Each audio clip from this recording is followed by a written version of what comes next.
please like, share, and subscribe, and ring that little bell. Ring the little bell so you're notified when new videos drop. I've been listening to Big Finish, and I tell you, 2022, it's a much better experience than it was in 2021, which is qualitatively was a better experience than 2020. Big Finish, for me, I think is really getting it out of the rut they've been in.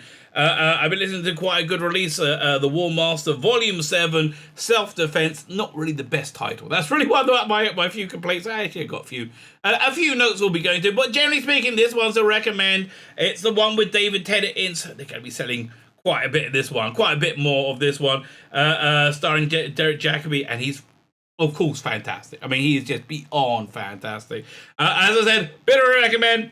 Before we get into it, hit the like button, share button, subscribe button, and if you're not subscribed, if you can consider doing that, really super helps me. I mean, it really super helps me. If you are a subscriber, please can you check if you're still subscribed. YouTube just doesn't want my message of evil getting out. What's the message of evil?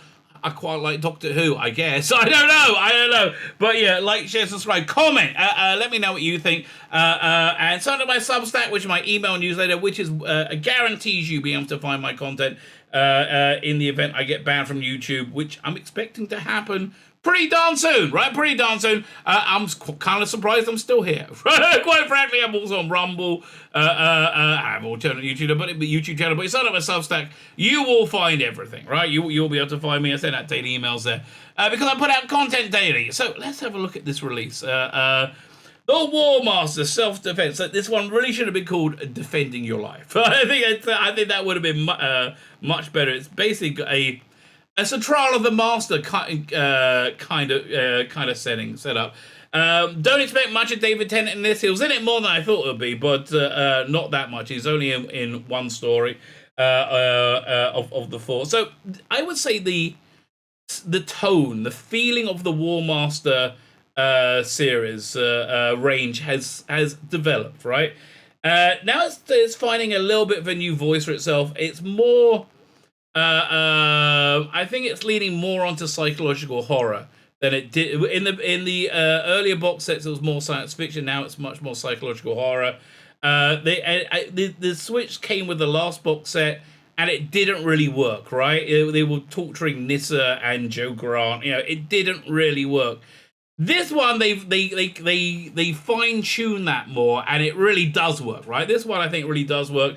Actually, it hangs on Derek Jacobi's performance, but some really good, solid writing throughout, right? Absolute solid writing throughout. So let's have a look at the blurb. The cover, I think, is a bit okay. It's not making me go wow, right? But it's okay. So we got the Time War incarnation of the Doctor's best enemy is back, and the two Time Lords face each other once more. But who remembers whom? Yeah, it's interesting. They always do bring eras together in an interesting way. Big Finish. So the first story is by Lou Morgan. Lou Morgan is a solid writer. Mainly does horror work. Now this is not the first box set they've done where it's been only women writing it. I do feel this is somewhat of a agenda point for them, right? I think they feel that women haven't been treated equally in society in the past, and so therefore they got to be treated unequally now, right? So make it fun. So this policy was really disastrous at Big Finish for a number of years, because when they started hiring from a very small area of their talent pool, the inevitable result was the quality dropped, and the quality did absolutely drop. They've all learned what they're doing it well. I mean, at least two of these four have a strong background, a strong background writing. Lou Morgan's stuff hasn't really gelled for me in terms of the Doctor Who stuff. It's too far away from the sci-fi, right? It's much more into this psychological horror. This one really works. It's a great little story. It's the Forest of Penitence. Waking in an unusual forest with no memory of how they arrived there, the Master has little choice but to seek help from other survivors. But what is it they've all survived? It's great little premise for a story. They wake up in he wakes up in a forest and he has no idea what's going on, or where he is. And there's other people wandering around there. They think they're from a crashed ship. It's there's great bits of character drama there. There are absolutely great bits of character drama there, and the master's very, very, very clever throughout, analyzing the situation and understanding it. His interaction with the characters are strong. And again, it's Derek Jacobi, right? But it's a really great script that really understands how to use him. So I really like this. There's something interesting happening with the trees. The trees in the forest. I don't want to spoil it for you. But one by one, the people are going missing, and the delicious evilness of the Jacobi master is in this story as he like sweetly talks to people and brings them around to his to his aid, to his whatever his agenda is, right?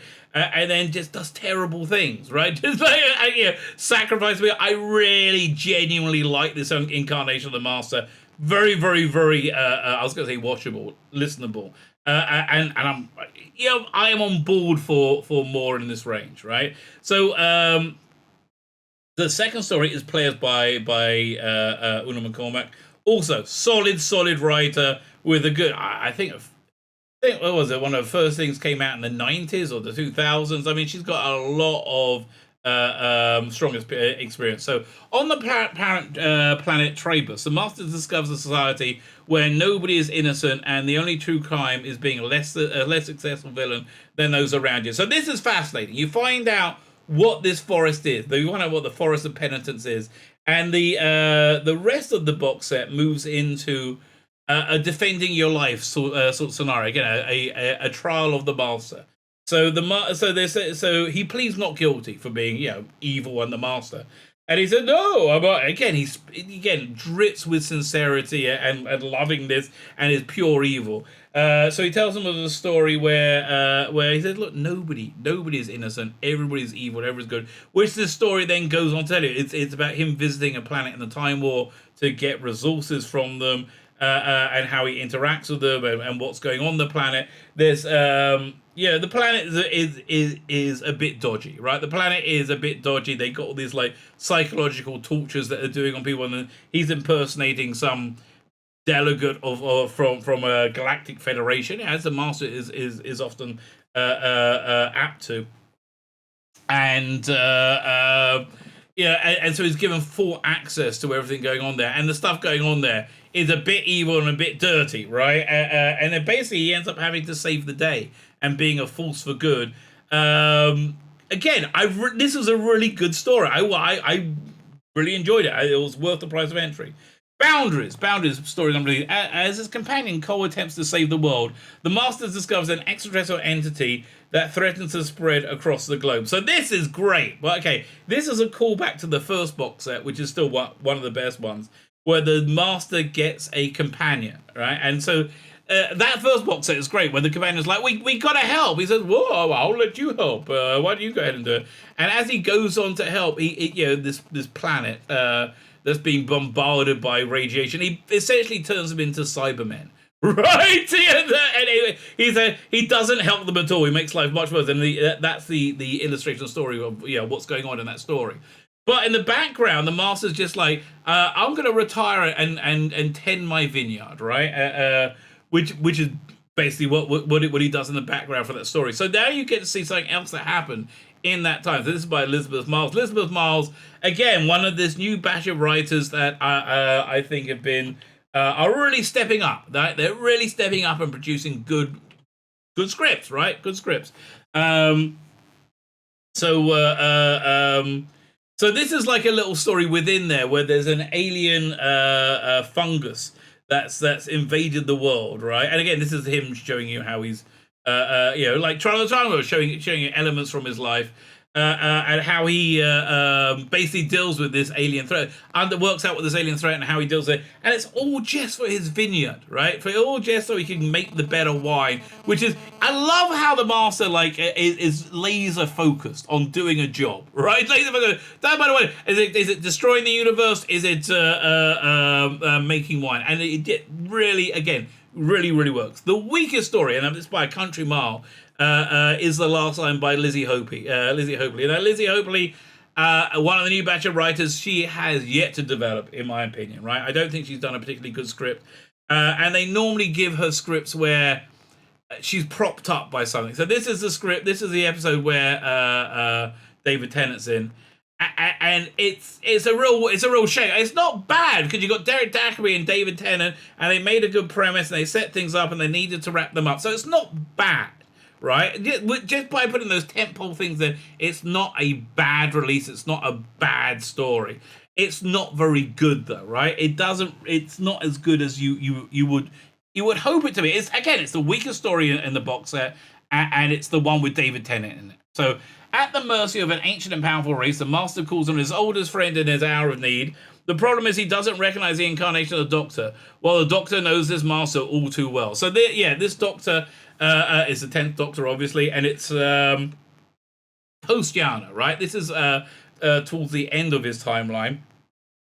And he's been brought as a witness, and he wants to plead for the Master. And David Tennant, great. I mean, like, falls perfectly back into the role. The interplay between him and Derek Jacobi, fantastic. But what's really fantastic about this is the reason he's been called and the evil Machiavellian plan, which you know is going to happen, right? You know there are wheels within wheels turning in this Master. But seeing the evil Machiavellian plan play out, and his glee, his evil glee throughout. So this one's a recommend. I've really enjoyed this box set. This last story was a bit weak, but still it's a recommend. I'll give this overall an 8 out of 10. Right? It could have been a 10 out of 10 if that last story was better, but it just wasn't. Look, Big Finish. Really excited to see what else you do nowadays. I think you're over that 2019 slump. I would like to hope so. I would like to. So anyway, I said it was a big recommend. I think you can get the first part for free or an excerpt from the first part. Go check it out because it's totally worth your time and it's totally worth your money. My name is Tzvi Lebetkin, the Rabbi from another planet. Please like, share, and subscribe, and ring the little bell. Ring that little bell so you're notified when new videos drop.